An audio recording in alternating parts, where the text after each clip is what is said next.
할렐루야. 네, 감사합니다. 오늘 설교 제목은 사도들의 고난과 현대교회 위기라고 정했습니다. 말씀은 고린도전서 4장 9절로 14절 말씀입니다. 함께 봉독하겠습니다. 내가 생각하건대 하나님이 사도인 우리를 죽이기로 작정한 자 같이 끄트머리에 두셨음에 우리는 세계 곧 천사와 사람에게 구경거리가 되었노라. 우리는 그리스도 때문에 어리석으나 너희는 그리스도 안에서 지혜롭고 우리는 약하나 너희는 강하고 너희는 존귀하나 우리는 비천하여 바로 이 시각까지 우리가 줄이고 목마르고 헐벗고 매맞으며 정처가 없고 또 수고하여 친히 손으로 일을 하며 모욕을 당한 즉 축복하고 박해를 당한 즉 참고 비방을 받은 즉 권면하니 우리가 지금까지 세상의 더러운 것과 만물의 찢기같이 되었도다. 내가 너희를 부끄럽게 하려고 이것을 쓰는 것이 아니라 오히려 너희를 내 사랑하는 자녀같이 권하려 하는 것이라. 아멘. 오늘 이 설교 제목을 보고 또 본문을 읽으신 여러분 중에 내가 왜 이 설교를 들어야 하지? 라고 생각할 수도 있을 것 같습니다. 근데 여러분이 이 설교를 들으실 이유는 곧 여러분이 교회이기 때문입니다. 그리고 이 본문 말씀은 교회에게 보내진 말씀이기 때문입니다. 그리고 교회에 문제가 있다면 그것이 남의 문제가 아니라 내 문제고 내가 기도할 중요한 제목이기 때문에 그렇습니다. 요즘 제가 속으로 성경 모임을 인도하면서 고린도 교회에 대해서 많이 생각을 하게 됩니다. 고린도 전서를 읽고 있습니다. 근데 고린도 교회는 교회 역사상 가장 위대한 하나님의 사람인 사도 바울이 세운 교회이고 사도 바울로부터 복음을 배웠고 은사와 열심과 또 지식이 풍성해서 외적으로 볼 때 매우 은혜롭고 복된 교회입니다. 그런데 내면을 보면 많은 죄를 짓고 거듭 지적받고도 회개하지 않아서 사도 바울이 매우 화가 나서 거룩한 화가 나서 이번에 가면 용서하지 않겠다라고 경고한 그런 교회이고요.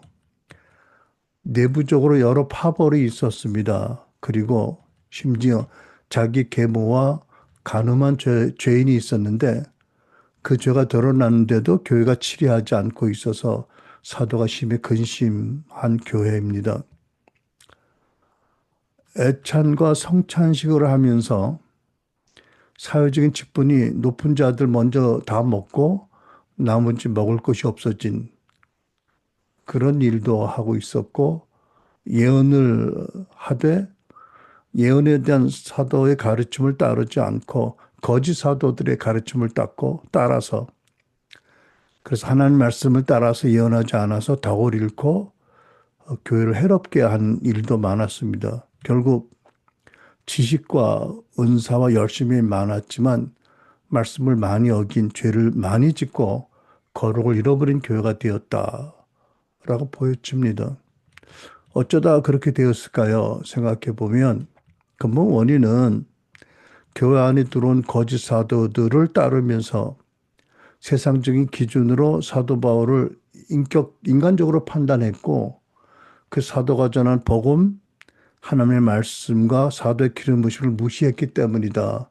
이것이 모든 죄의 원상 같은 역할을 했다라고 보여집니다.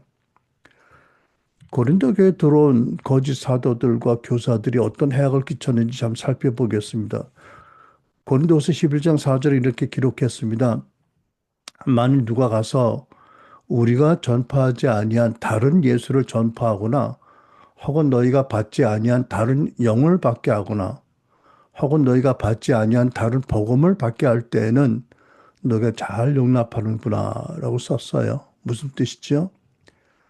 이 거짓 사도들, 거짓 교사들이 예수를 전했는데 성경이 증거하는 예수와 비슷하게 보이지만 가짜 메시아고 다른 영, 성령이 아닌 다른 영을, 미혹한 영을 받고 있고 다른 복음, 곧 은혜로 믿음으로만 주어지는 구원이 아닌 인간의 공로나 율법의 준행을 섞은 가짜 복음을 너희들이 잘도 받고 있구나라고 한탄하세요.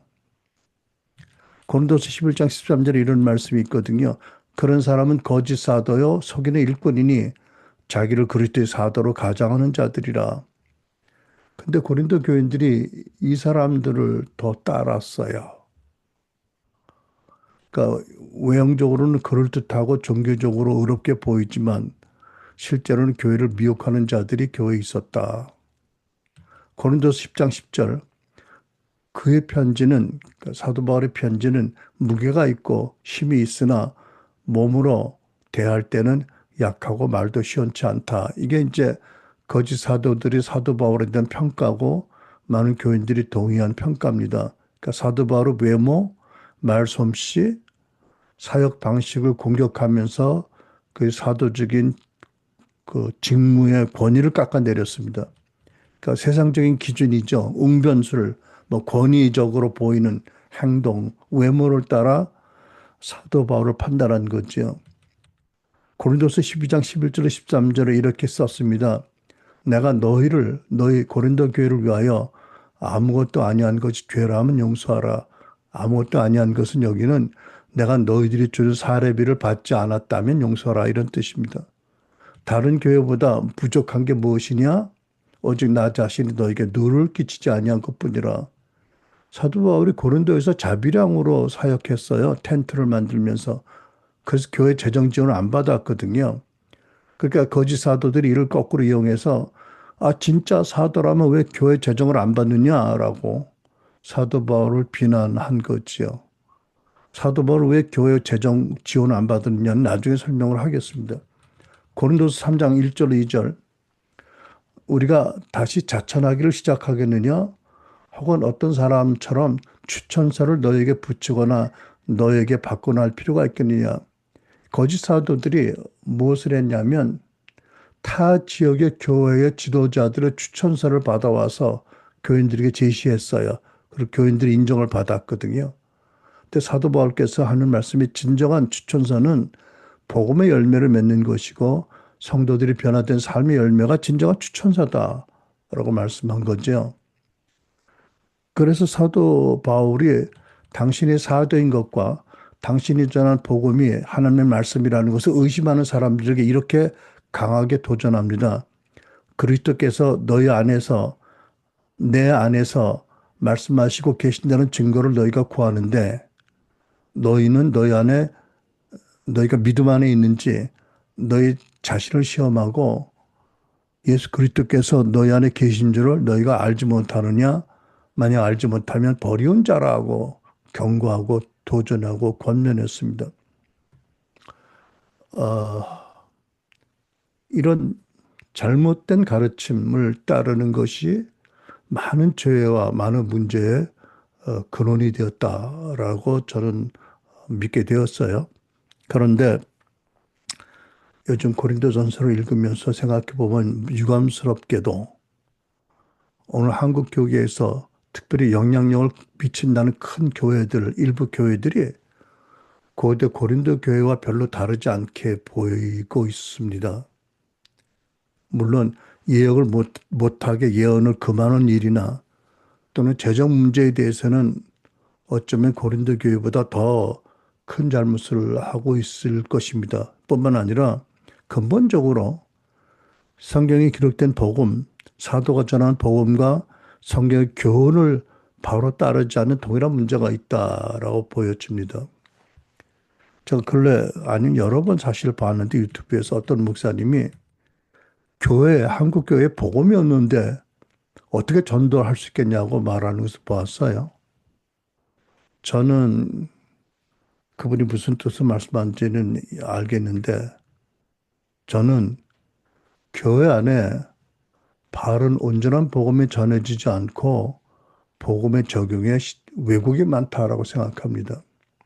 그래서 저는 지난 반년 이상 그렇게 많은 성도들이 차가운 아스팔트에 뜨거운 아스팔트에 무릎 꿇고 합심해서 울부짖으면서 드린 기도가 결국 응답되지 못한 게 아닌가라는 생각을 하고 걱정이 됩니다. 이에 대해서는 좀 더 나중에 나누겠습니다. 근데 이제 본문 고린도전서를 보면 사도 바울이 엄청난 박해를 당한 것을 생생하게 증언하지요. 굶주림, 목마름, 헐벗음, 매맞음, 정처 없음, 박해 비방을 당했고 마치 세상에 가장 더러운 것 마무리 찍기같이 여겨졌다고 썼습니다. 절대 과장이 아니고요. 복음 때문에 실제로 당신이 겪은 멸시와 박해, 고통을 사실 그대로 서술한 고백입니다. 고린도 후서에 보면 이런 극심한 핍박받은 사실이 다시 거듭 기록되어 있습니다. 그런데 보면 사도 바울만 그런 게 아니고 예수님께서 친히 세우신 유대인들이란 사도들도 많은 고난을 겪었습니다. 복음 전하다 공에 잡혀갔고 매를 맞았고 모욕을 당하고 옥에 갇혔고 심각한 핍박을 받았습니다. 그리고 사도 요한을 제외한 다른 모든 사도들이 다 복음을 전하다가 처참한 모습으로 순교를 당했어요. 자, 그러면 여러분, 바울 사도나 초대교회 사도들이 왜 이렇게 극심한 핍박과 고난을 당해야 했나요? 그 원인은, 이유는 그들이 전한 복음이 세상의 가치와 세계관의 정면으로 충돌하기 때문입니다. 유대계 전통과 충돌했고 로마 권세와 이방 문화에 부딪히면서 복음 전했기 때문에 이런 심한 핍박을 당했던 것입니다. 어떻게 생각하면 조금 타협하면 그렇게 심한 고난과 핍박을 피할 수 있었을 텐데 그렇게 하지 않았던 것입니다. 그러니까 이런 성경의 기록이나 또는 교회의 기록을 보면 복음이 세상으로부터 얼마나 큰 저항을 받는지 잘 알 수가 있게 됩니다. 물론 사역지에 따라서 시대에 따라 대상에 따라 조금 다르지만 타락한 세상에서 죄의 세력에서 영혼을 구원하는 복음을 바로 전하고 가르치면 누구나 그런 고난과 핍박을 받을 수밖에 없다. 이것이 여러분 예수님의 예언하신 일입니다. 요한복음 15장 20절 종이 주인보다 더 크지 못하니 사람들이 나를 박해하였은즉 너희도 박해할 것이다. 그런데 사도 바울의 경우를 보면 세상에서만 박해당한 것이 아니고요. 그리스도 몸된 교회 안에서도 적지 않은 고난과 어려움을 당했습니다. 왜 교회 안에서 이런 어려움을 겪었나요? 살펴보면 첫째, 할례된 강력한 요구들이 있었습니다. 그러니까 유대인으로서 복음을 믿고 예수 믿고 거듭난 신자들이 있어요. 교회 들어온 할례당 또는 유대주의자라고 써 있는데 성경에 이 이방인 신자들에게 이들이 뭘 요구했냐면 너희들은 율법을 지켜야 되고 할례를 받아야 된다라고 요구를 했어요. 근데 사도 바울이 그 주장에 단호하게 반대했습니다. 그 이유는 복음의 진리가 너희 가운데 항상 있게 하려 함이라고 설명했어요. 이게 복음의 진리에 어긋난다는 거지요. 오직 복음이 예수 그리스도를 믿는 믿음의 구원을 말씀한다는 것을 분명히 했기 때문에 교회에서도 부딪히게 된 거지요. 일부 특별히 유대 출신의 크리스찬들로부터. 그 다음에 여전히 그들이 뭘 또 주장했냐면 안식일을 지켜야 된다. 또 음식 규정을 구약의 음식 규정을 지켜야 된다라고 절기를 지켜야 된다라고 주장했고 이것 때문에 또 부딪혀서 교회에서 핍박을 당합니다. 그래서 말씀하시기를 그러므로 먹고 마시는 것과 절기나 초하루나 안식일을 이유로 누구든지 너희를 비판하지 못하게 하라고 하셨어요. 그러니까 꼭 절기나 안식일을 지킬 필요가 없다라고 말씀한 거잖아요. 자유하라. 그리고 사도 바울은 구약의 율법의 이러한 의식은 장래일의 그림자였고 실제는 그리스도라고 말씀합니다. 그러니까 거듭나서 교회 안에 있으면서 유대의 절기를 지키는 신자들에게 배척을 당한 거지요. 세 번째, 그래서 이제 예루살렘 공회가 소집이 됩니다.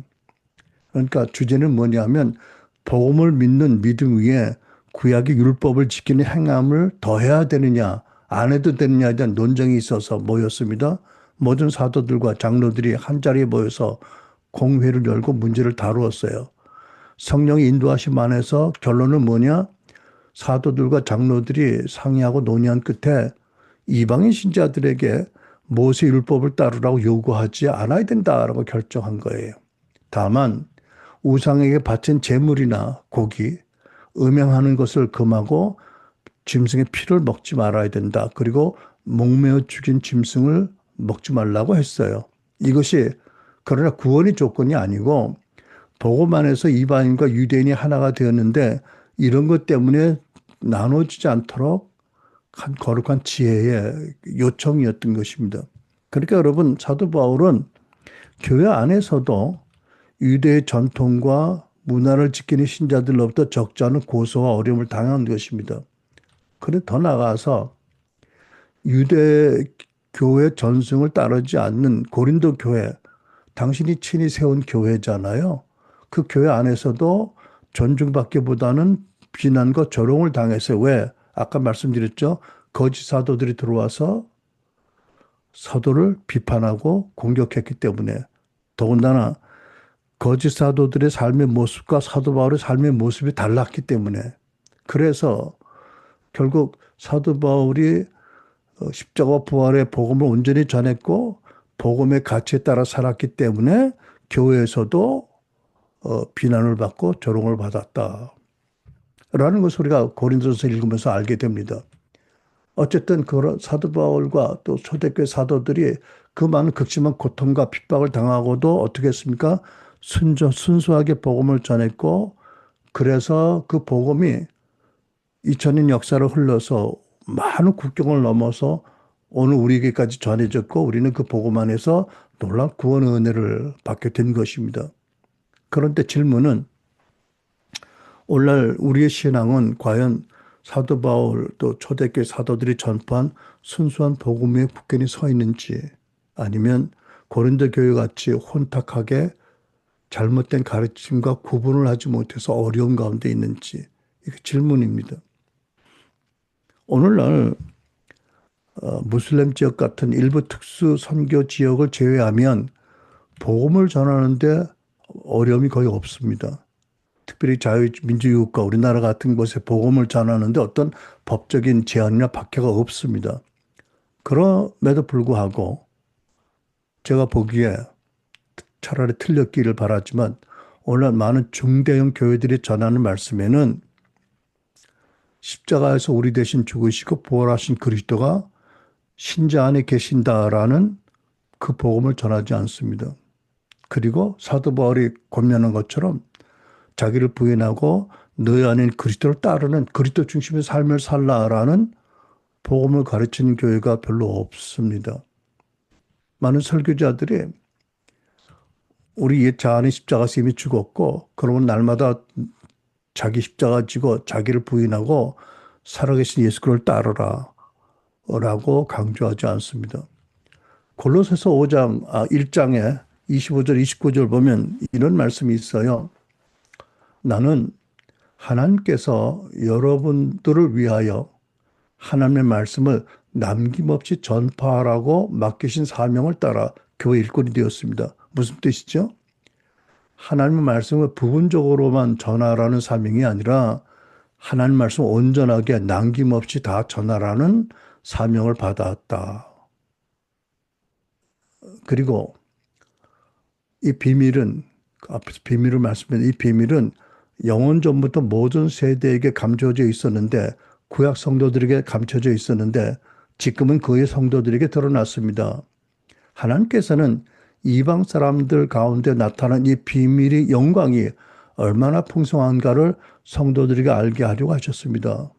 근데 놀라운 것은 비밀이 먼저 유대인 신자들에게서 나타난 게 아니라 이방인 신자들에게 먼저 이 비밀이 풀어지고 나타났다는 거잖아요. 그리고 설명합니다. 이 비밀은 무엇이냐? 여러분 가운데 계신 그리스도여 곧 영광의 소망입니다. 우리는 이 그리스도를 전파합니다. 어떤 그리스도? 우리 대 십자가에서 대속의 죽음을 받으시고 부활하시고 승천하시고 성령을 보내신 그분이 친히 믿는 신자들의 마음 안에 와 계시다. 임마누엘이 너희들 가운데 이루어졌다. 놀란 방도로. 이 비밀이라고 말씀하는 거예요. 우리는 이 그리스도를 전파합니다. 우리는 모든 사람을 그리스도 안에 온전한 사람으로 세우려고 모든 사람에게 권하며 지혜를 다하며 모든 사람을 가르칩니다.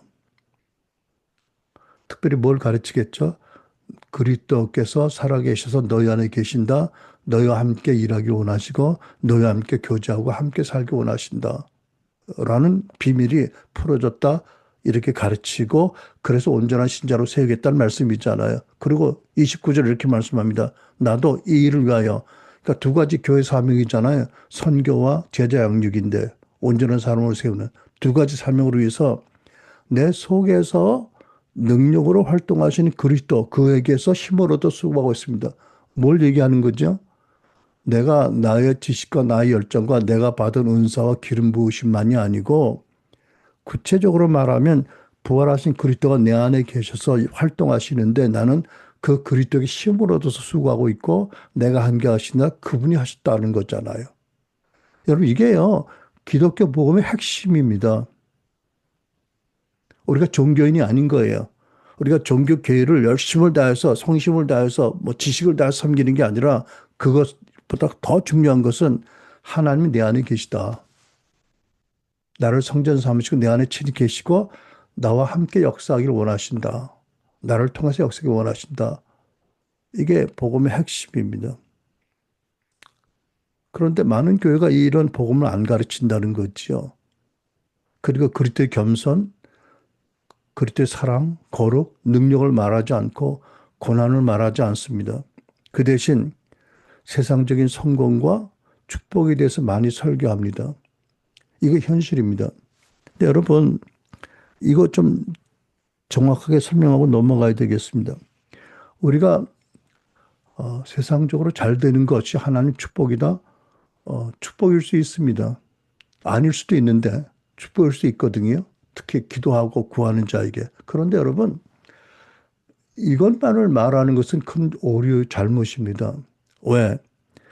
신약 성경에 들어오면 구약 시대에는 장수하는 것, 부자 되는 것도 강조하지만 신약 성경에 들어오면 강조점이 바뀌는 걸 봅니다. 그거보다도 신령한 축복을 더 강조합니다. 여러분 이걸 정확히 이해하셔야 됩니다. 그렇죠? 우리가 예수 잘 믿고 잘 되고 세상적으로 건강한 것도 하나님 축복입니다. 그러나 하나님의 축복을 말할 때 그것은 극히 큰 축복의 일부입니다. 더 중요한 축복이 있습니다. 신령한 축복이라고 에베소 1장에 말씀하잖아요. 그죠? 첫째, 너희가 하나님의 아들, 딸이 되었다. 둘째, 너희가 예수의 보혈로 씻김받고 예수의 기업이 되었다. 세 번째, 너희가 성령으로 인침을 받고 너희들이 성령과 함께 있다. 이것을 1장에서 계속 말씀하잖아요. 그러니까 제가 여러분 부자 되고 사회에서 승진하고 잘 되는 것이 축복이 아니라는 것은 아닌데 그것만 축복인 것처럼 말하는 것은 큰 오류고 진정한 축복을 신령한 축복을 가리우기 때문에 문제가 있다는 거죠. 여러분 이해가 되세요? 정말 중요한 더 중요한 축복인데 그건 말하지 않고 아주 부차지고 뭐 아주 그 우선순위가 낮은 축복만 말한다면 그거는 아까 사도 바울이 말씀을 남김없이 전파하라는 사명을 주셨는데 그건 아니잖아. 그죠? 자기가 자기 입맛에 맞는 일부만 말하는 것은 남김없이 말씀을 전파하는 것은 아니다. 그것은 큰 오류를 범할 수 있는 것이 된다는 거지요. 그러니까 우리가 사업을 하고 직장에서 승진하고 뭐 잘 되는 것, 물론 기도하고 감사하고 잘 돼야 되겠죠. 그러나 그것보다 더 근원적인 신령한 축복을 알고 그것으로 더 깊이 감사하면서 그것을 또 감사하는 게 마땅하다.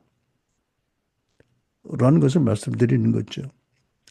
그러니까 왜그 믿는 자의 핍박, 또 그리스도의 겸손, 또 우리 안에 계신 그리스도를 따라서 그리스도 중심의 삶은 새로운 삶, 거룩을 말하지 않고 왜 어떻게 보면 지엽적일 수 있는 세상적인 축복이나 성공을 많이 말하는가? 왜 그렇게 되었을까? 많은 이유가 있겠지만 첫째 제가 보기에는 오늘날도 많은 설교자들이 하나님의 말씀을 온전하게 남김없이 전할 때 일어날 수 있는 세상과 충돌과 핍박과 고난을 피하기 때문에 그렇습니다.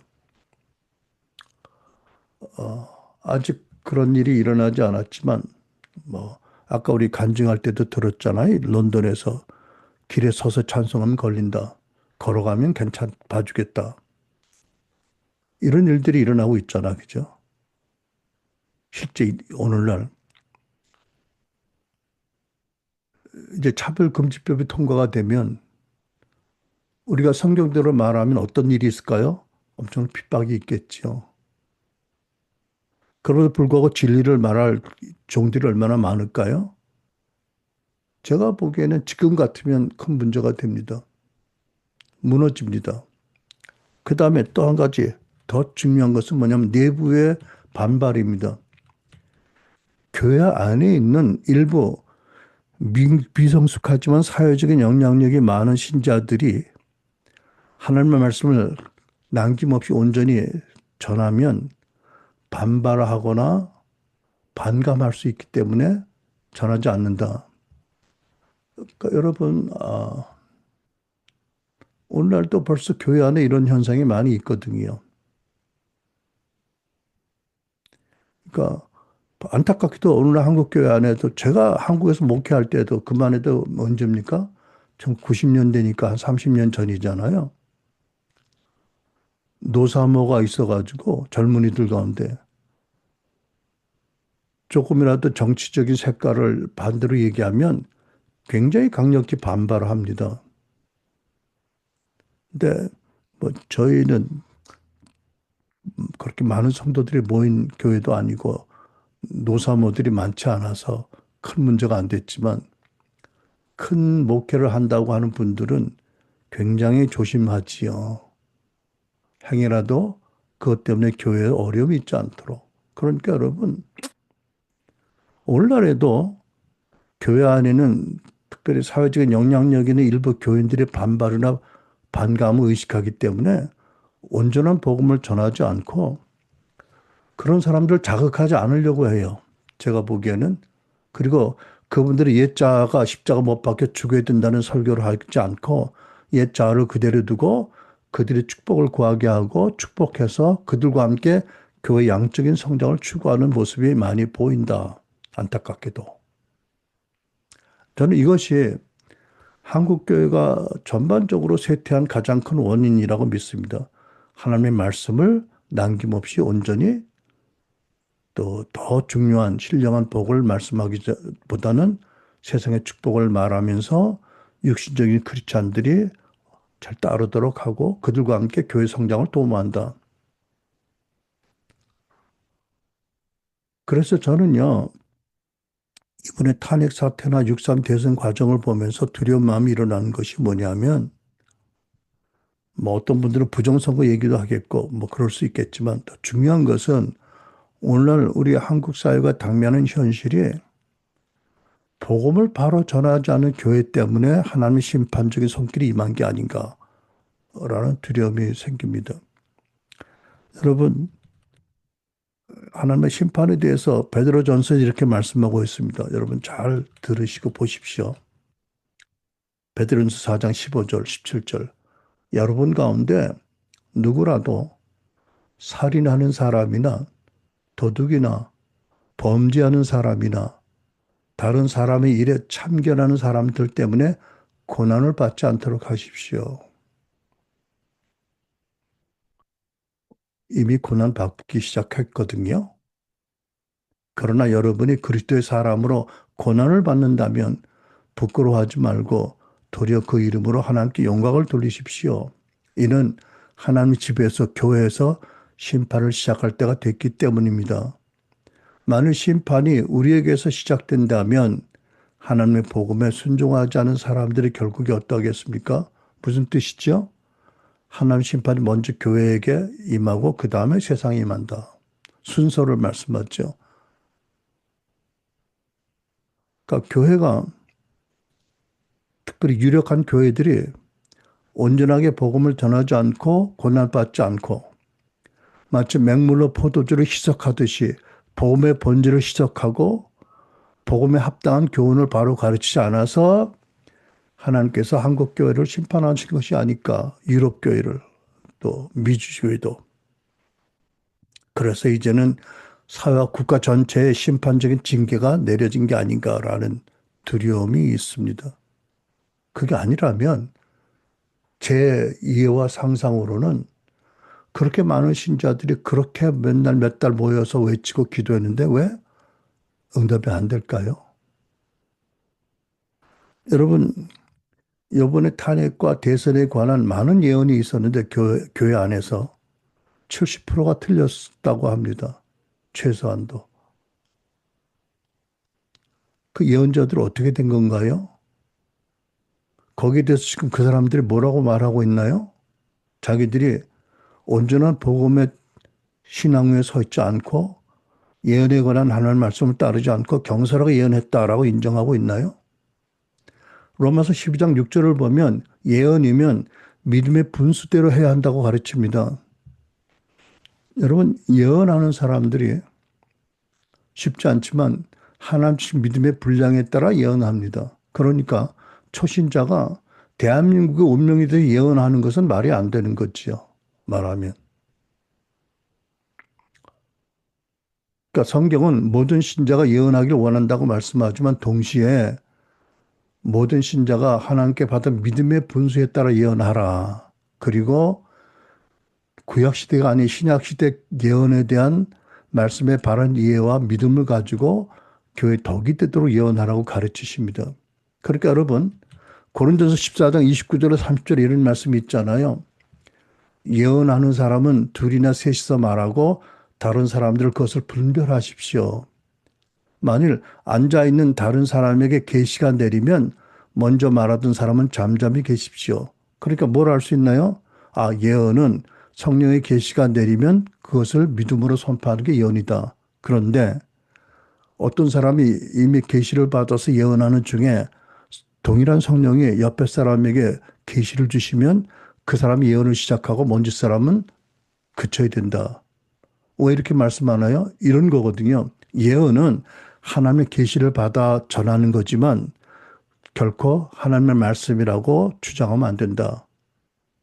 그러니까 나중에 계시 받은 사람이 예언을 시작하면 먼저 사람이 스탑하라. 무슨 뜻이죠? 네가 계시를 받아 예언하는 건 인정하지만 그 예언의 말이 곧 하나님 말씀이라고는 말하면 안 된다. 다른 차원이다. 라는 거잖아요. 그럼 생각해 보세요. 예언이 하나님 말씀이라고 해서 누구나 너나 나나 할 것 없이 믿음의 분수에 따라 또 예언의 말씀에 따라 하지 않고 예언하면 그 교회는 엄청난 혼란과 혼동에 빠질 거예요. 그죠? 목사님들이 설교를 하나님 말씀이라고 전하는데 아니 직접 현장에서 예언, 계시를 받아서 예언을 하고 하나님 말씀이라고 전하면 그 교회가 질서가 제대로 되겠어요, 여러분? 그러니까 여러분, 성경은 또 이렇게 말씀하잖아. 누구든지 부분적으로 예언할 수밖에 없다. 또 모든 예언은 신중하게 분별해야 된다고 말씀하죠. 그러니까 여러분, 우리는 그 누구의 예언이라도 틀릴 수 있다고 믿습니다. 저는 세계적으로 유명한 선지자라고 하는 사람들이 틀린 예언하는 거 봤어요. 아니, 사도행전에 보면 아가보 선지자가 사도 바울이 예언한 게 틀렸잖아요. 그죠? 두 가지 면에서 틀렸어요. 사도 바울이 포박당에 끌려간다는 예언이. 근데 성경은 왜 선지자 아가보의 사도 바울은 틀린 예언을 기록했을까요?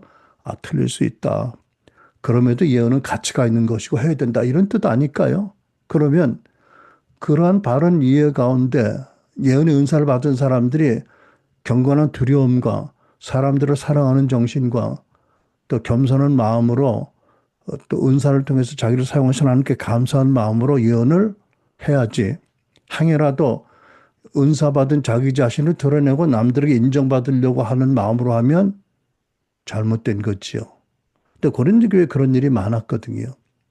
근데 물론 여러분, 우리가 남의 속을 어떻게 알겠습니까만은 그런 정신을, 바른 정신을 가지지 않고 예언하면 점점 교만하게 돼서 결국 그 사람이 크게 낭패보고 손해를 당합니다.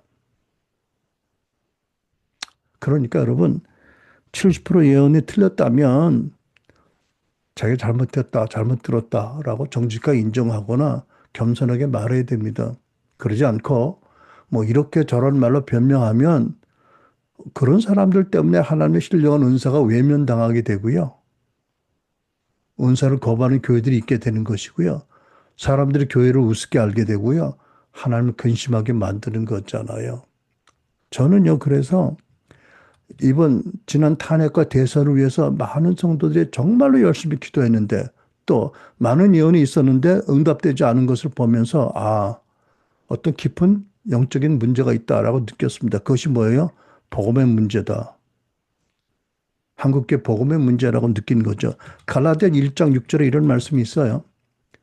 그리스도의 은혜로 너희를 부르신 이를 이같이 속히 떠나 다른 복음을 따르는 것을 내가 이상히 여기노라. 다른 복음은 없나니 다만 어떤 사람들이 너희를 교란하여 그리스도의 복음을 변하게 하려 함이라.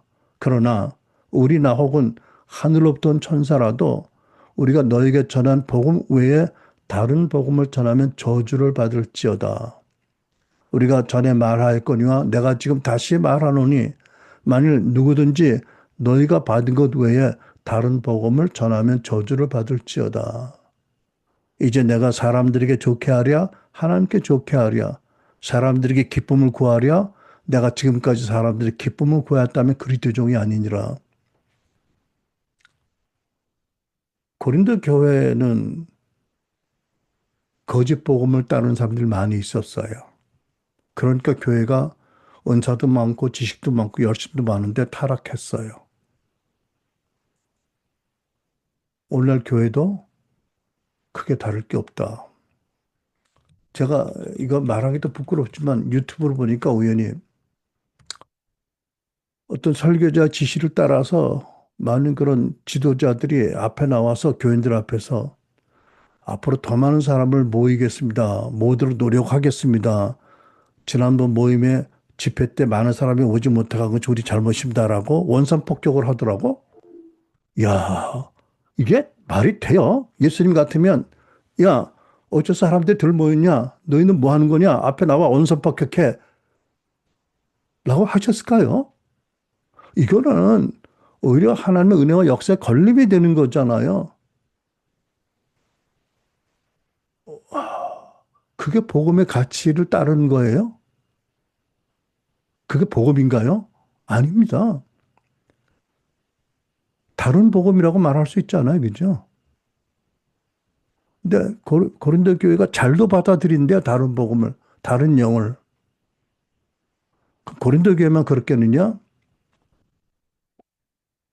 그래서 사도 바울께서는 복음과 복음에 합당한 교훈에 대해서 디모데전서 1장 1절을 이렇게 가르쳤습니다. 건전한 교훈이 있다. 교회에서 가르칠 어떤 교훈이냐? 복되신 하나님의 영광스러운 복음에 맞는 것이어야 된다. 그러니까 여러분, 교회에서 가르칠 모든 교훈은 복음에 합당한 건전한 교훈을 가르쳐라는 거죠. 이게 사람들을 살리는 거라는 거죠. 그렇지 않고 복음에 마땅하지 않고 건전하지 않은 교훈은 사람들을 오히려 타락시키게 하고 약하게 만든다. 시험 들게 한다는 거잖아요. 그런데 여러분, 제가 틀렸길 바라지만 많은 교회가 복음을 희석하고요. 복음에 합당한 건전한 교훈을 바로 안 가르치고 있습니다. 세상 트렌드에 맞는 교인들의 니드를 채우는 회중에 맞는 설교를 하고 그래서 신자들의 믿음이 하나는 능력에 서는 것이 아니라 사람의 지혜에 서게 한다. 이것은 사도 바울이 경고한 바 이것은 영적인 범죄지요. 여러분 계속해서 설교하기 전에 제가 복음의 정의, 복음의 실천과 적용에 대한 내용을 함께 읽으면서 살펴보겠습니다. 복음의 정의입니다. 여러분 한번 같이 읽어보실까? 시작. 복음은 하나님의 크신 사랑으로 이 세상에 오신 예수 그리스도께서 죄인들을 대신하여 십자가에서 죽고 부활하셨음을 믿는 이들의 구원을 받고 하나님의 자녀가 되고 예수 그리스도가 다스리는 그 나라 백성이 되어 성령님을 따라서 하나님 나라를 세워간다는 기쁜 소식입니다. 복음은 은혜로 주어지며 회개하고 믿는 모든 이들이 하나님 놀라운 크고 놀라운 구원을 받게 합니다. 이게 복음의 정의입니다. 자, 그러면 이 복음을 우리에게 실천할 때 어떤 원리가 있을까요? 여러분 함께 같이 있습니다. 시작. 신자는 자기 옛자가 예수 그리스도와 함께 죽은 것과 부활하신 예수 그리스도가 자기 안에 계심을 믿고 따르며 하나님 주신 새 생명을 살아갑니다. 예수 그리스도를 왕으로 모시고 말씀과 성령께 순종하며 하나님을 사랑하고 이웃을 섬기며 하나님의 살아계심과 구원하심과 이 세상에서 예수 그리스도가 왕으로 다스리는 하나님 나라를 증거하는 예배자와 증인의 삶을 삽니다. 핵심이 뭐겠어요, 여러분? 예수님의 복음의 핵심이 십자가의 죽음과 부활이잖아요. 그러면 여러분 나의 신앙 고백의 핵심이 뭐예요? 아, 내 옛사람은 예수와 함께 죽었다 이미. 거듭난 나는 부활하신 예수님 안에 사는 거다. 이거 아니겠어요? 그죠? 죽음과 부활이요. 이게 핵심이니까. 이것이 정확하게 우리 안에 적용이 되고 살아가야 된다는 거지요. 여러분 동의하세요? 자, 그런데 여러분, 어, 우리 안에 계신 그리스도를 알고 따르려면 먼저 골로새 1장 27절 말씀처럼 부활하신 그리스도가 우리 안에 계심을 믿어야 하겠고요. 그죠? 믿지 않으면 절대 체험 못해요. 그죠? 두 번째, 에베소 3장 말씀처럼 우리 속사람이 강건하게 돼야 됩니다. 우리 속사람이 강건하게 되려면 마음의 상처는 치유받고 상처 준 사람들은 용서하고 상처받을 때 지은 죄를 회개하고 복음에 합당한 정체성을 갖고 우리 옛 자아를 십자가 못 박고 죽은 줄로 여기고 날마다 말씀과 예배와 기도 은혜를 받아야 된다. 그러므로 강건해진다. 그럴 때 우리 안에 계신 그리스도를 경험할 수 있게 되고 따라 살 수 있다. 그러니까 무슨 뜻이지요? 부활하신 그리스도가 신자 안에 계신다라는 말씀을 못 믿거나 믿어도 속 사람의 치유를 제대로 받고 정체성이 바로 안 세워지면 그 그리스도를 경험하지 못하게 된다는 것입니다. 여러분 무슨 말씀인지 이해가 되시죠? 엘리야 사역을 하는 여러분도 이해가 될 거예요. 그죠? 그러니까 너무나 많은 사람들이 목사님들조차도 십자가의 죽으심과 부활, 우리 옛사람의 죽음과 부활하신 그를 따르는 삶을 설교하지 못합니다. 못합니다. 사도 바울이 그래서 날마다 나는 죽는다고 했잖아요. 그래야 그리스도의 부활하신 그리스도의 삶을 따라가고 함께 할 수 있으니까. 그리고 갈라디아 5장 24절, 그리스도 예수의 사람들은 육체와 함께 그 정욕과 탐심을 십자가 못 박았느니라고 하잖아요. 그래야 우리 안에 계신 그리스도를 알고 그분의 놀라운 사랑과 권능을 나타낼 수 있다. 갈라디아 2장 20절, 내가 그리스도와 함께 십자가에 못 박혔나니 그런즉 이제는 내가 사는 것이 아니요 오직 내 안에 그리스도께서 사시는 것이다. 이제 내가 육체 가운데 사는 것은 나를 사랑하사 나를 위하여 자신을 버리신 하나님의 아들을 믿는 믿음. 어떤 믿음? 아, 그분이 내 안에 계신다. 믿음 안에 사는 것이라고 했잖아요. 이제 그래야 골로새 1장 29절 말씀처럼 사도 바울처럼 우리 속에서 능력으로 역사하시는 이의 역사가 나타나지는 거지요.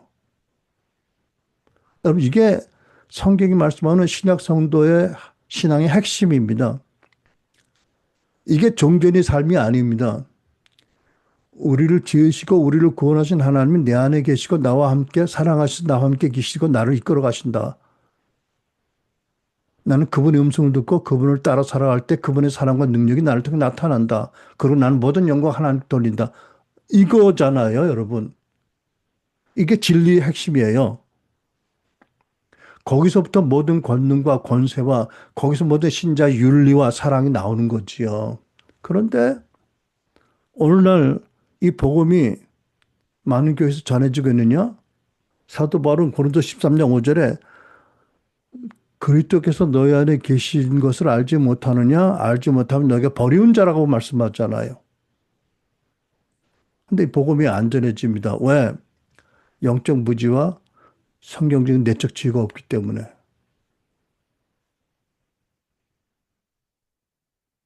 왜? 사실은 설교자들부터 이러한 복음의 진리를 경험하지 못하고 설교하고 있기 때문에.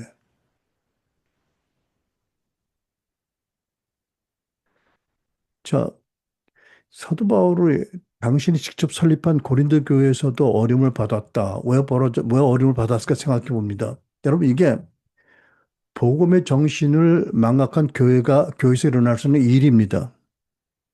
첫째, 바울 사도께서 하나님 계시로 받은 복음을 온전히 남김없이 선포했기 때문에 그렇습니다. 골로새 1장 25절에 당신은 하나님의 말씀을 남김없이 전파하라고 맡기신 사명을 받고 내가 교회 일꾼이 됐다고 하잖아요. 그죠?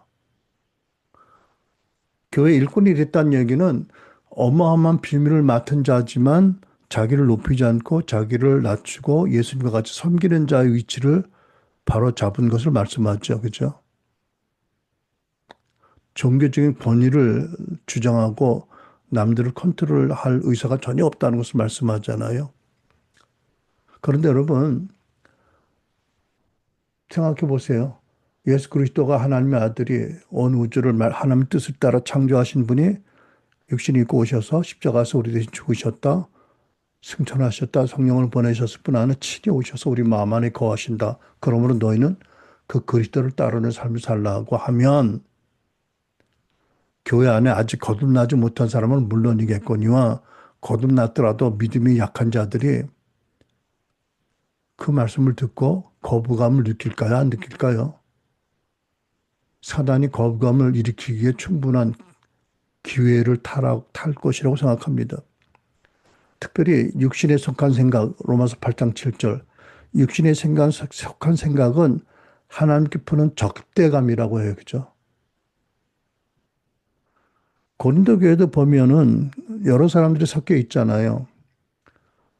거짓 사도, 거짓 교사들도 있고, 또 예수를 믿고 거듭났지만 아직도 세상적인 어떤 문화와 세상적인 가치를 더 강하게 따르는 사람들이 있고, 믿음이 연약한 사람도 있고, 믿음이 또 성숙한 사람도 있고, 그러면 오늘날 웬만큼 큰 교회 안에 이런 사람이 다 있을 수 있잖아요. 그죠?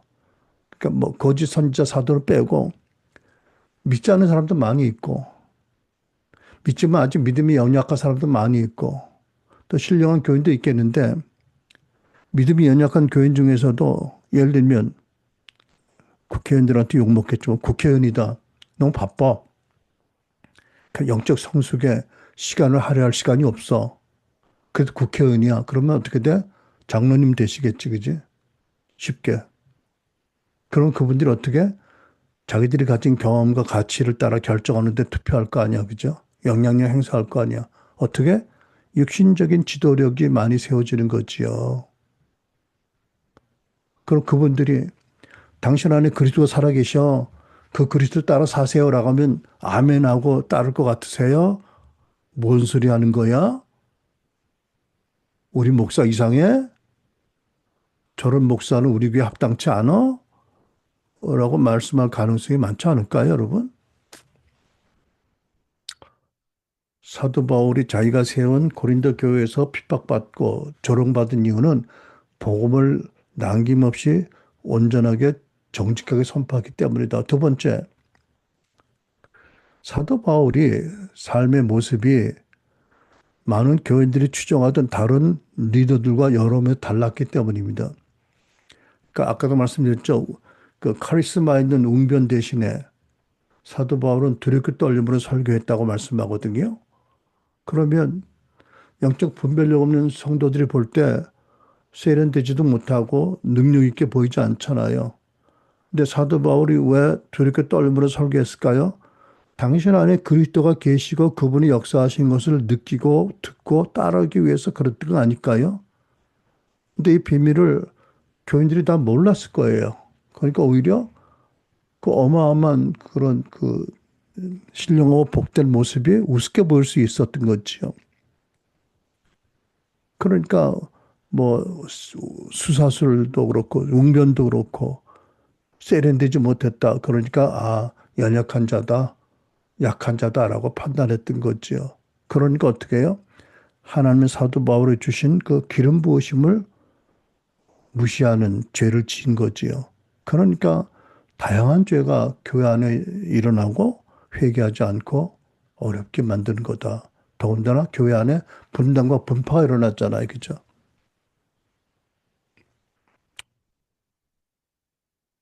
사도 바울 사역하는 모습이 달랐기 때문에 그렇습니다. 두 번째, 세 번째, 그 삶의 모습이 달랐습니다. 그러니까 사도 바울이 다른 표현을 하자면 고린도 교회 안에 들어온 세상의 사회의 후원자, 스폰테니어스, 스폰서십 이런 제도와 문화를 거부했기 때문에 그렇습니다. 무슨 말이냐? 그러니까 고린도 교회는 부유한 도시고 상업과 무역으로 돈이 많은 사람들이 있거든요. 근데 그런 사람 중에서도 하나님 은혜로 구원받은 사람이 있지 않겠어요? 교회 안에 들어와서 많은 헌금을 해요. 그리고 많은 사람들 도와줘. 가난한 사람들.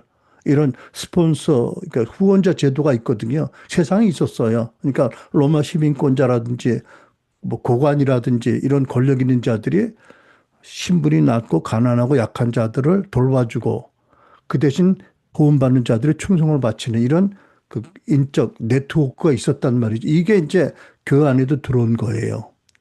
조금 다른 모습으로. 그런데 이 사람들이 들어와서 자기들이 교회 지도자적인 역량을 발휘하려고 노력하지 않겠어요. 그죠? 왜? 사회에서 이미 인적 네트워크를 거느린 사람이고 사회에서 권세가 있는 사람들이거든요. 아직 믿음이 성숙하지 못하지만 아직은 그런 그 겸손할 그런 미덕을 알지 못하는 사람들이란 말이죠. 근데 이런 사람들이 교회 헌금을 많이 하고 교회 영향을 많이 끼쳐요. 근데 사도 바울이 그래서 고린도 교회 재정 지원을 사례비를 안 받은 거예요. 왜? 그 시스템 안에 자기가 들어가 싶지 않아서. 아니, 그런 시스템이 교회에 들어오는 것을 막기 위해서. 여러분 이해가 되세요? 그러니까 자비령을 했어요. 애써 노동하고 텐트를 만들어 수거하고 그리고 다른 교회에서 보내는 선거 후용을 받을지언정 고린도 교회의 사례비를 안 받은 거예요. 이런 시스템이 많은 교인들 안에 들어오고 교회 안에 들어오는 것을 원치 않았기 때문입니다.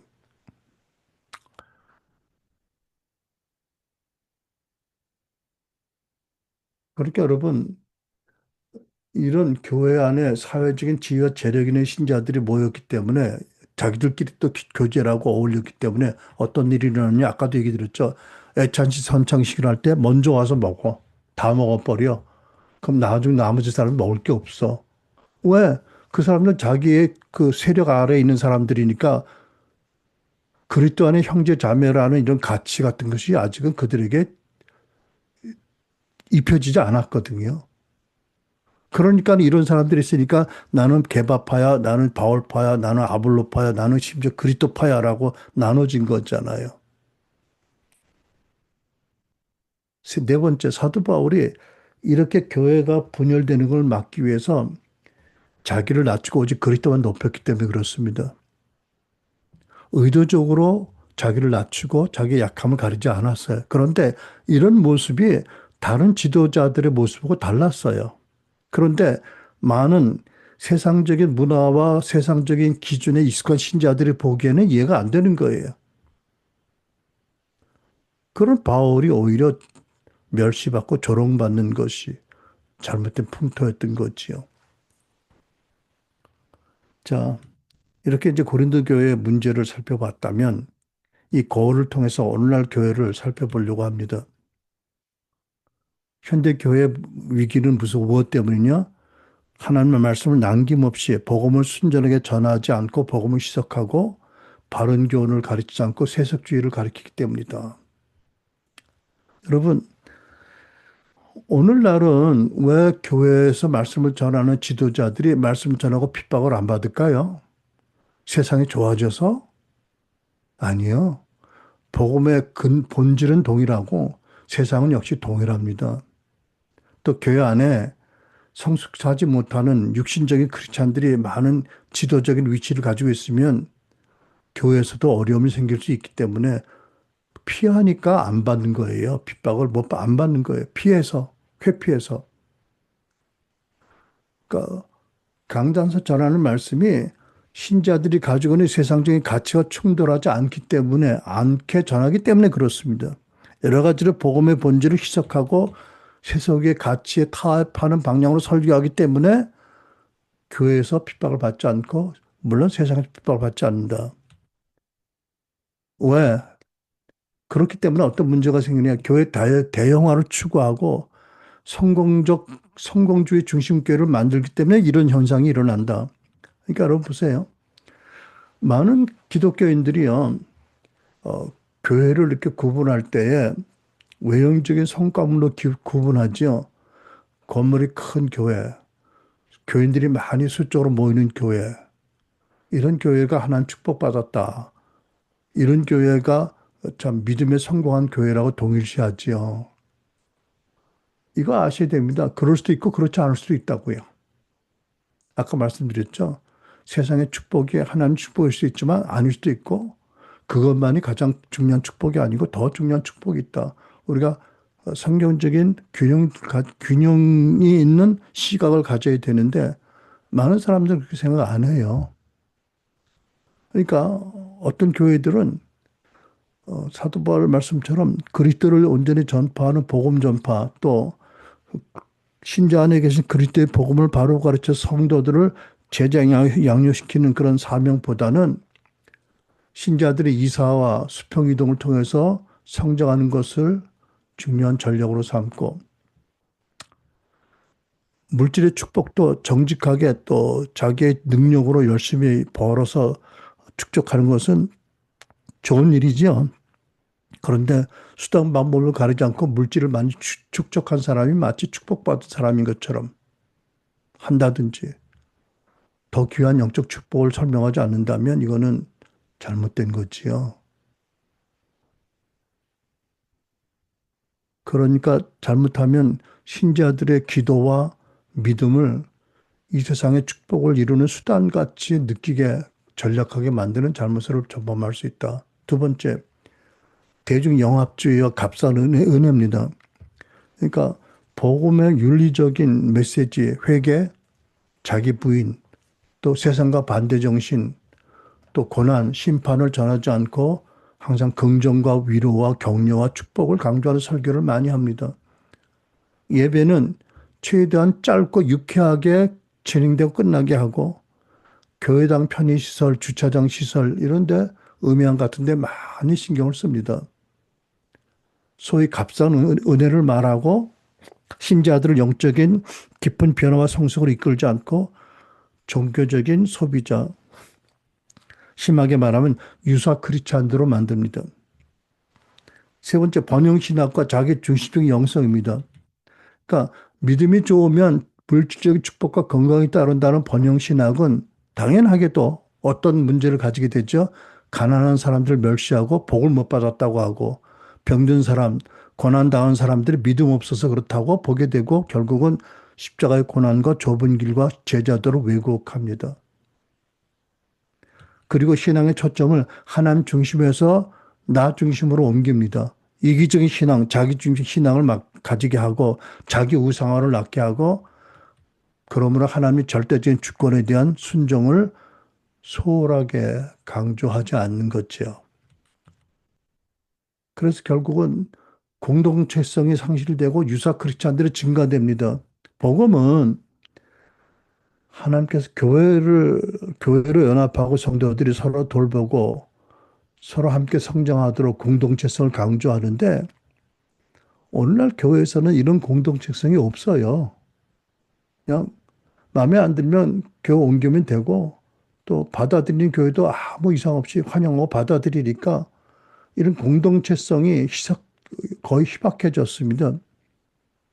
개인주의적인 신앙, 소비자적인 신앙이 강화되고 있는 거죠. 그러니까 결국은 세상의 빛과 소금의 역할을 교회가 상실하게 되고 거듭난 크리스찬마저도 더 유사 크리스찬이 되도록 퇴보하고 변질되게 하는 결과를 낳습니다.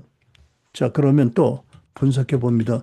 교회에서 왜 이런 일이 일어났을까? 크게 두 가지로 보입니다. 첫째, 복음의 능력을 체험하지 않은 많은 사역자들이 복음에 희석된 말씀을 전하기 때문이다. 여러분, 많은 사역 헌신자들이 자기 옛사람은 십자가 못 박는다는 것을 잘 못 알아들어요. 그리고 날마다 자기를 부인하고 그리스도 따른다는 것을 지식적으로 알지만 삶에는 경험하지 못하고 목회를 합니다. 자, 갈라디아 5장 10절 아까도 인용했지만 그리스도 예수의 사람들은 육체와 함께 옛 자아와 함께 그 정욕과 탐심을 십자가 못 박는이라는 말씀이 있잖아요. 그런데 예를 들면 이렇습니다. 아, 이 말씀 따라서 내가 믿음의 기도로 내 육신을 못 박아야지라고 못 박습니다. 못 박혀지나요? 안 되니까 낙심하고 제껴놓지요. 근데 문제가 뭐죠? 예를 들면 자꾸 누구를 볼 때 판단을 해. 판단의 죄를 거듭지요.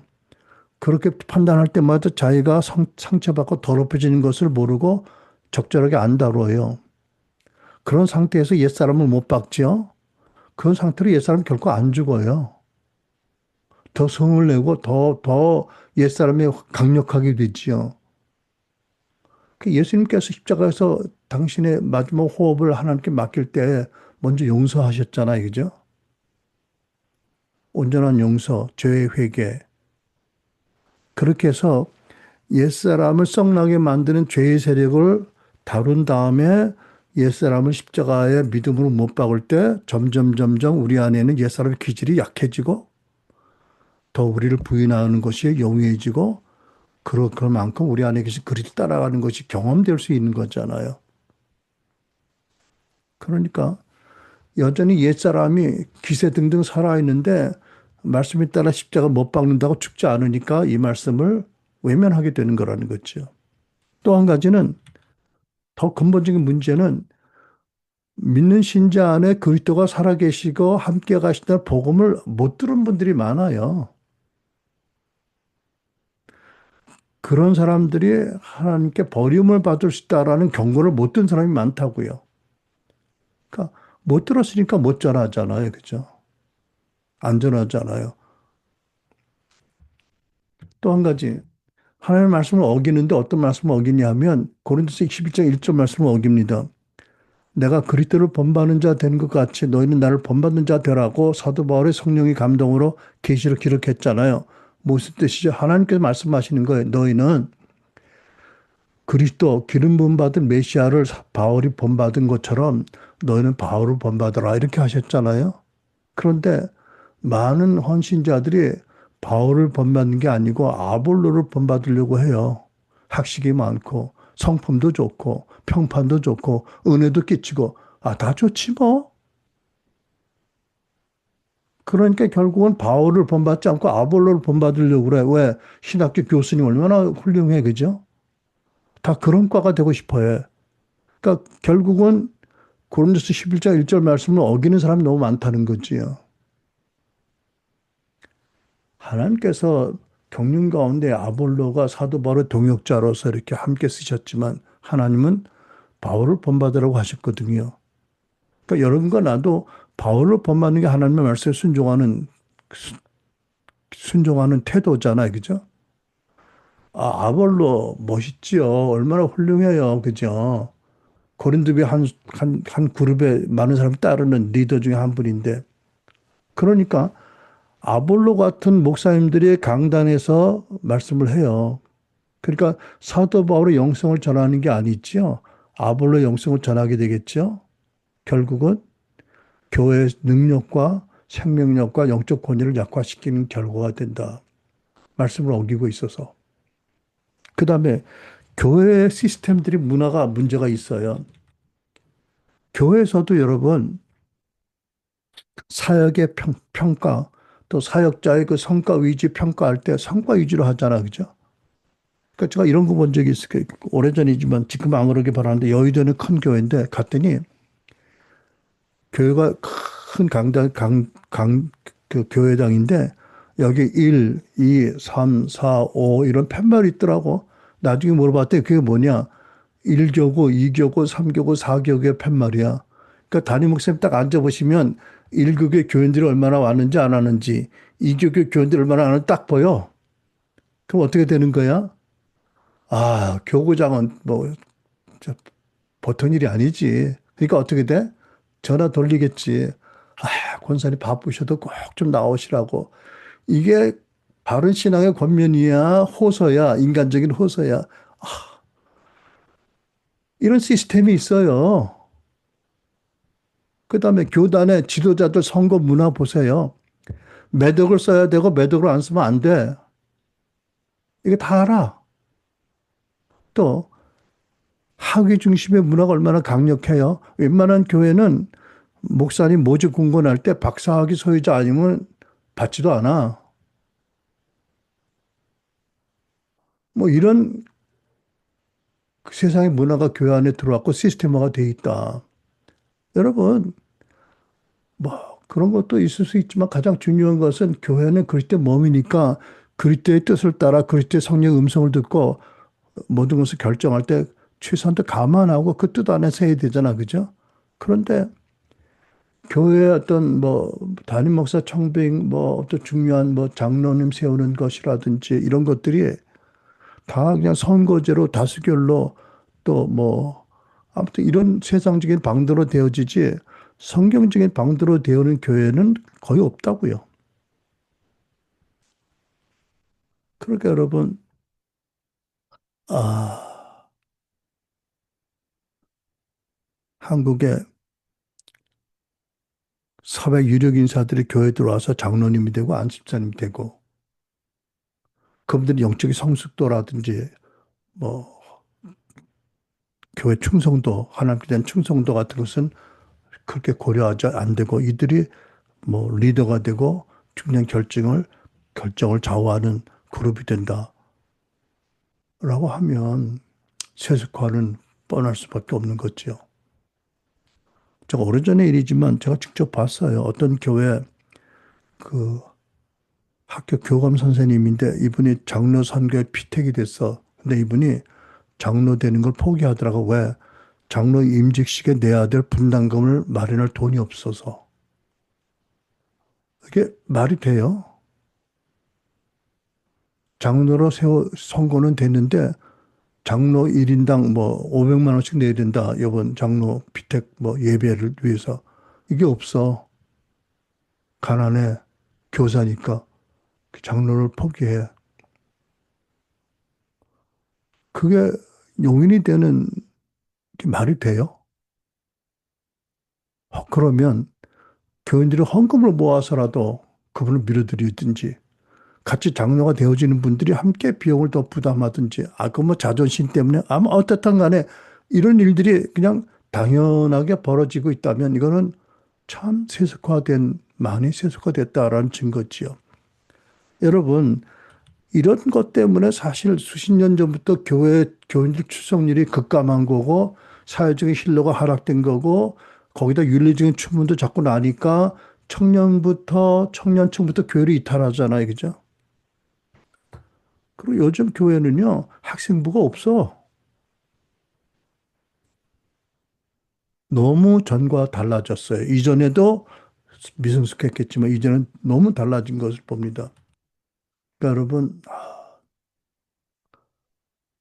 문제 해결 방법, 저는 회개하고 복음으로 돌아가야 된다라고 믿습니다. 많은 좋은 프로그램이나 많은 기도에 모이는 숫자가 아니고 가장 중요한 것은 복음, 말씀이 바로 서야 되는 것. 그러니까 저는 교회 리더들과 성도님들이 성경적인 교회 진단을 바로 하고 무엇이 문제인 줄 알고 문제를 위해서 기도하고 교회 풍토가 문화가 바뀌어지는 역사에 동참해야 된다. 지도자들은 회개하고 성장 제일주의 큰 교회가 성공한 교회로 알고 적은 교회 우습게 하는 그런 죄를 회개하고 사도 바울이 골로새 말씀처럼 한 분 한 분 성도를 그리스도 안에 온전한 사람으로 세우는 일, 그 일에 헌신하고 그것을 위해서 복음을 바로 전하고 바른 교훈을 바로 전하는 것, 이것을 시작해야 된다. 그렇지 않으니까 아무리 좋은 설교를 한다 해도 사람들이 많이 모일지언정 신자들은 점점 더 영적 갈증을 더 느끼게 된다. 그러니까 교회 회복은 복음의 회복으로 시작되어야 된다. 그리고 하나님 우리를 다시 부르신다라고 믿습니다. 마가복음 1장 14절로 15절 이렇게 말씀하잖아요. 때가 찼고 하나님 나라가 가까웠으니 회개하고 복음을 믿으라. 지금까지 인간의 지혜로 능력으로 좀 신자들을 변화시켜서 초대교회 거룩과 능력으로 회복되는 목회를 못했다면 혹시 수적으로 많은 사람을 모으는 데 성공했고 뭐 큰 건물을 짓 성공했다 하더라도 교인들이 변화되지 못하고 있다면 이제는 회개해야죠. 그게 복음이 아니니까. 그리고 교회 안에 어떤 반발이 있든지 사회적으로 어떤 핍박이 있든지 하나님의 말씀을 남김없이 바로 전하겠다라는 결단을 설교자들 해야 될 거고요. 성도 여러분들은요, 설교를 듣는 기준을 바로 가지셔야 돼요. 그냥 은혜롭다고 그래서 아멘하고 따라갈 거 아니라는 거거든요. 이게 과연 성경이 말씀하는 복음에 합당한 바른 교인인지. 고린도 교회가 왜 그렇게 타락했어요? 그 사람들이라고 아주 무지해서 그런가요? 깨지지 않아서 영적으로 바로 서지 않아서 그런 거잖아요. 그러니까 거짓 사도를 따라가고 사도 바울을 오히려 조롱하고 교회 분파가 일어나고 많은 죄가 있는데도 회개를 안 해. 왜? 복음을 무시하는데 무슨 회개가 있겠어요. 그죠? 심지어 자기 계모하고 잠자리를 잤는데도 이런 자를 교회가 치리를 안 한다. 그리고 오히려 교만해져서 아, 우리는 사랑이 많아서 덮고 있다. 그러니까 사도 바울이 엄히 야단치잖아요. 그죠? 이런 오류, 이런 혼동, 이게 다 어디서 나왔다고요? 하나님께서 사도 바울을 통해서 전하신 복음을 받아들이지 않고 사도의 권위를 무시하고 그것으로 말미암아 또 가짜 사도들의 가르침을 따라서 교회가 혼탁해지니까 모든 죄악에 무성하게 자랐다. 어, 여러분들은요, 큰 교회 보고 그냥 부러울 것이 아니고요, 무분별하게 또 유명한 목사님이라고 유튜브에 전해진 설교를 그냥 분별력 없이 그냥 들을 것도 아니고요. 배울 것은 배우고 분별하고 버릴 것은 버려야 됩니다. 그리고 한국 교회를 위해서 우리가 어떻게 기도해야 될지를 바로 아셔야 됩니다. 특히 여러분들은 엘리야 사역을 바로 받아들여서 속사람에 강건하게 되고 그리스도가 내 안에 계신다는 그 진리를 믿는 믿음 가운데 그리스도를 경험하는 삶을 살아가야 된다. 여러분 이거는 생각해 보십시오. 2000년 전에 팔레스타인 지역에 말씀이 육신이 되어 오셨잖아요. 베드로, 야고보, 요한과 함께 계셨어요. 그분이 우리를 위해서 대속하시고 십자가에서 죽으시고 부활을 승천하셨어. 근데 그분이 우리를 사랑하셔서 우리 안에 와 계셔. 우리를 종으로 불러서 부리시는 것이 아니라 우리를 사랑하시고 우리 안에 와 계셔. 그리고 나와 함께 살자고 하세요. 또는 나를 따라 살자고 하세요. 우리가 이제까지 알던 신앙생활이 복음의 다는 아니거든요. 우리는 더 이상 우리 중심이 아닌 말씀 중심이고 그리스도 중심의 신앙으로 내 안에 계신 그리스도를 사도 바울처럼 그분의 역사를 따라 우리도 수고하고 그분의 능력과 사랑을 나타내고 하나님 기쁘시게 하는 삶. 많은 교회가 말하는 신자의 모습, 사는 모습이 아닌 성경적인 삶을 사시는 저와 여러분 되어서 하나님을 기쁘시게 하는 적은 무리들이 되고 이런 지들이 많아지도록 기도할 수 있길 바랍니다. 아멘. 기도하겠습니다.